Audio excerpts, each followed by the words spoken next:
سورۃ السبا 22واں پارہ آیت نمبر 24۔ اعوذ باللہ من الشیطان الرجیم، بسم اللہ الرحمن الرحیم۔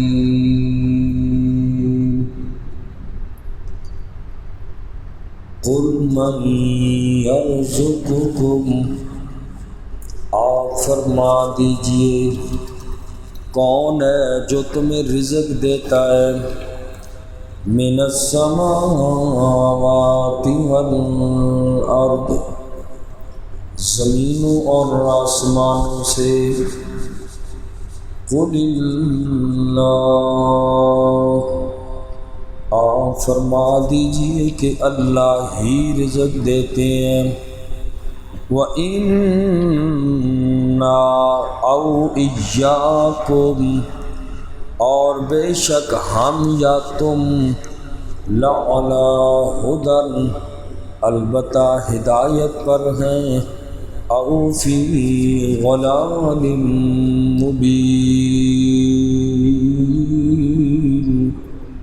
یا کھلی گمراہی میں۔ کل کی آیات پاک میں بھی توحید کو ثابت کیا گیا اور شرک کی مذمت بیان کی گئی۔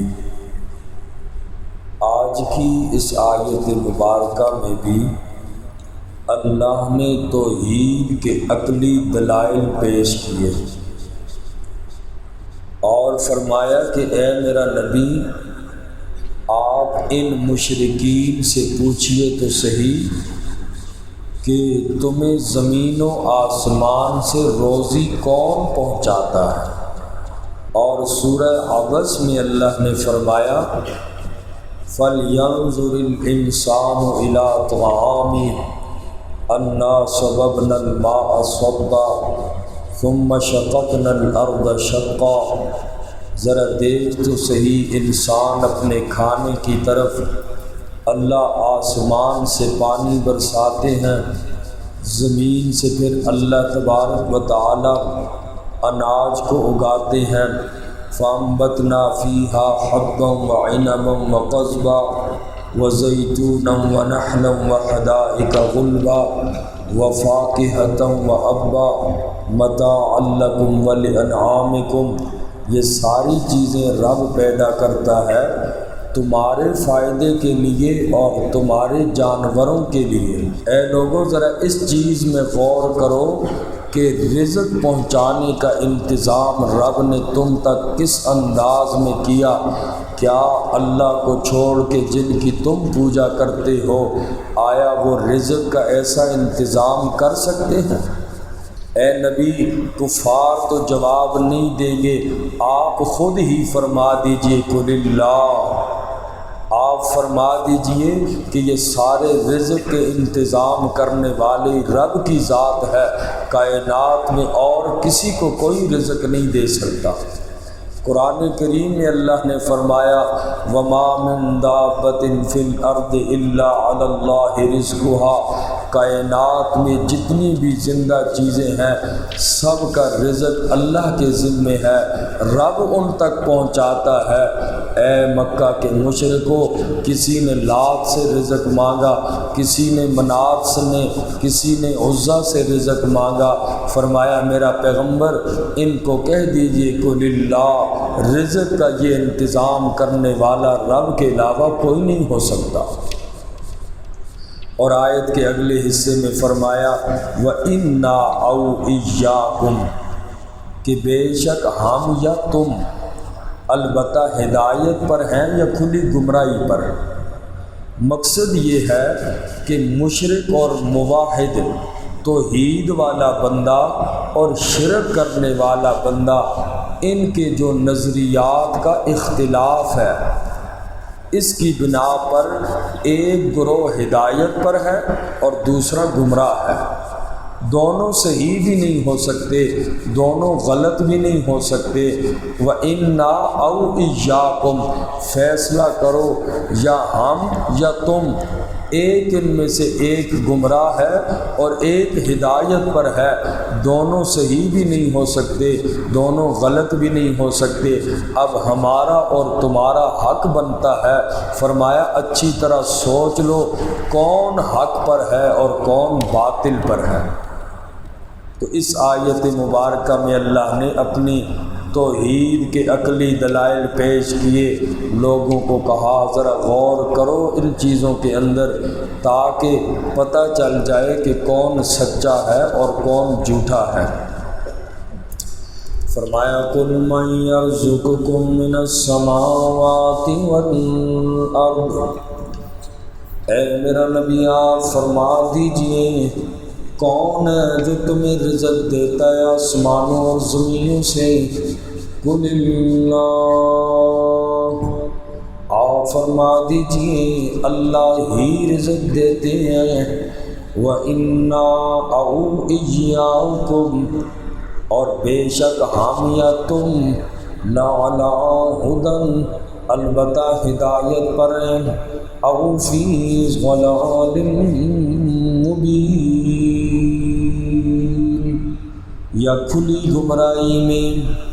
قل فرما دیجئے لا تسألون، نہیں پوچھا جائے گا تم سے، عما اجرمنا، ان کے بارے میں جو جرم ہم نے کیے۔ اگر توحید بیان کرنا میرا پاک پیغمبر آپ ان لوگوں سے فرما دیجئے اگر توحید کو بیان کرنا جرم ہے، ہم یہ جرم کرتے رہیں گے، آپ ان سے کھل کے بیان فرما دیجئے آپ لوگوں سے نہیں پوچھا جائے گا ان کاموں کے بارے میں جو ہم نے کیے۔ وَلَا نُسْأَلُ عَمَّا تَعْمَلُونَ، اور نہیں ہم سے سوال کیا جائے گا ان کاموں کے بارے میں جو تم کرتے ہو۔ تم اپنا کام کرو اے مکہ کے مشرکوں، ہم اپنا کام کریں گے۔ قل فرما دیجئے یجمع بیننا ربنا، جمع کرے گا ہم سب کو ہمارا رب، ثم یفتح بیننا بالحق، پھر فیصلہ کرے گا ہمارے درمیان حق کا، وَهُوَ الْفَتَّاحُ الْعَلِيمُ، اور وہ اللہ فیصلہ کرنے والا خوب جاننے والا ہے۔ فرمایا کہ ہر شخص کو اس کے عقیدے اور عمل اور کردار کے مطابق قیامت کے دن رب سب کو جمع کر کے بدلہ دے دیں گے، رب فیصلہ کریں گے۔ دنیا میں اگر تمہیں اے مکہ کے مشرکوں سمجھ نہیں آتی، نہ سمجھو رب فیصلہ کر دیں گے۔ قل فرمایا آپ فرما دیجئے ارونی الذین، دکھاؤ مجھے وہ لوگ الحقتم بہ شرکاء، جن کو تم نے ملایا ہے اللہ کے ساتھ شریک بنا کر۔ کلا، ہرگز نہیں، بل هو اللہ، بلکہ وہ اللہ تبارک و تعالی العزیز الحکیم، غالب حکمت والے ہیں۔ اللہ نے اس آیت مبارکہ میں شرک کی تردید فرمائی اور اللہ کریم نے مشرکین کو چیلنج کیا، فرمایا کہ میرا نبی آپ فرما دیجئے مشرکین سے جن شریکوں کو تم نے اللہ کے ساتھ ملا رکھا ہے، دنیا میں رازق تم کسی اور کو بھی سمجھتے ہو، دنیا میں اولاد کوئی اور بھی دیتا ہے، تم اگر ان چیزوں کو سمجھتے ہو، اللہ نے ان کی حیثیت کو بیان کیا کہ ان کی حیثیت کیا ہے۔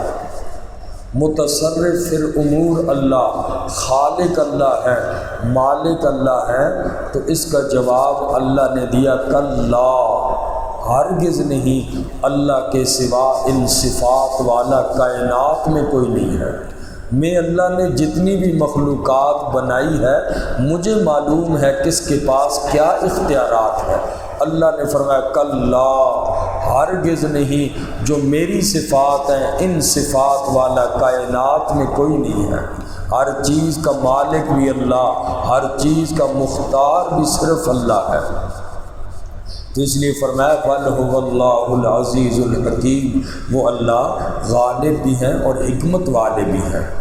وما ارسلناک الا کافۃ للناس، اور نہیں بھیجا ہم نے آپ کو میرا نبی الا مگر کافۃ للناس، تمام انسانوں کے لیے، بشیرا و نذیرا، خوشخبری دینے والا اور ڈرانے والا، ولیکن اکثر الناس لا یعلمون، اور لیکن اکثر لوگ جانتے ہی نہیں۔ اس آیت مبارکہ میں اللہ تبارک و تعالیٰ نے نبی کریم صلی اللہ علیہ وسلم کی عالمگیر نبوت اور رسالت کو بیان کیا کہ میرا نبی، ہم نے آپ کو پہلے نبیوں کی طرح ایک بستی کے لیے، ایک قوم اور قبیلے کے لیے ہم نے آپ کو نبی اور رسول بنا کر نہیں بھیجا، بلکہ فرمایا کافۃ للناس، کائنات میں جتنے بھی لوگ ہیں میرا پاک پیغمبر دنیا بھر کے لوگوں کے لیے، چاہے اس آدمی کا تعلق کسی بھی ملک سے ہو، کسی بھی قوم سے ہو، کسی بھی نسل سے ہو، آپ صلی اللہ علیہ وسلم کو اللہ فرماتے میں نے سب کا رسول بنا کر بھیجا۔ قرآن کریم میں دوسری جگہ فرمایا یا ایھا الناس انی رسول اللہ الیکم جمیعا، اے دنیا کے سارے لوگوں میں تم سب کی طرف اللہ کا رسول بن کے آیا ہوں۔ ہر نبی کی دعوت اگر دیکھیں، ہر نبی نے یہی کہا قال یا قوم اعبدوا اللہ، ہر نبی آیا اس نے یہی کہا اے میری قوم والو اللہ کی عبادت کرو۔ نوح علیہ السلام آئے، فرمایا یا قوم اعبدوا اللہ، حضرت صالح علیہ السلام آئے، فرمایا یا قوم اعبدوا اللہ، اپنی قوم کو خطاب دیا، لیکن امام المرسلین صلی اللہ علیہ وسلم کو اللہ کریم نے کائنات میں بھیجا، ساتھ فرمایا یا ایھا الناس انی رسول اللہ الیکم جمیعا، اے میرا نبی ہم نے آپ کو کافۃ للناس، ساری انسانیت کے لیے رسول بنا کر بھیجا۔ ولیکن اکثر الناس لا یعلمون، لیکن اکثر لوگوں کو اس کا علم ہی نہیں ہے، لوگ مانتے ہی نہیں، لوگ جانتے ہی نہیں۔ اور اگلی آیت میں فرمایا وَيَقُولُونَ مَتَىٰ هَٰذَا الْوَعْدُ، اور وہ یہ کہتے ہیں مَتَىٰ هَٰذَا الْوَعْدُ، کب آئے گا یہ وعدے کا دن، إِن كُنتُمْ صَادِقِينَ، اگر تم سچے ہو۔ مشرک چونکہ آخرت کا منکر ہے، قیامت کا منکر ہے، اللہ نے ان کے باطل عقیدے کو بیان کیا۔ وہ لوگ نبی پاک سے استہزاءً، مذاق کے طور پہ پوچھتے تھے بتاؤ نا نبی وہ قیامت، وہ وعدے کا دن کب آئے گا، بتاؤ نا وہ کب آئے گی قیامت، اگر آپ سچے ہو تو بتاؤ نا۔ وَيَقُولُونَ مَتَىٰ هَٰذَا الْوَعْدُ، وہ مکے کے مشرک کہتے تھے کب آئے گا یہ وعدے کا دن، ان کنتم صادقین، اگر تم سچے ہو۔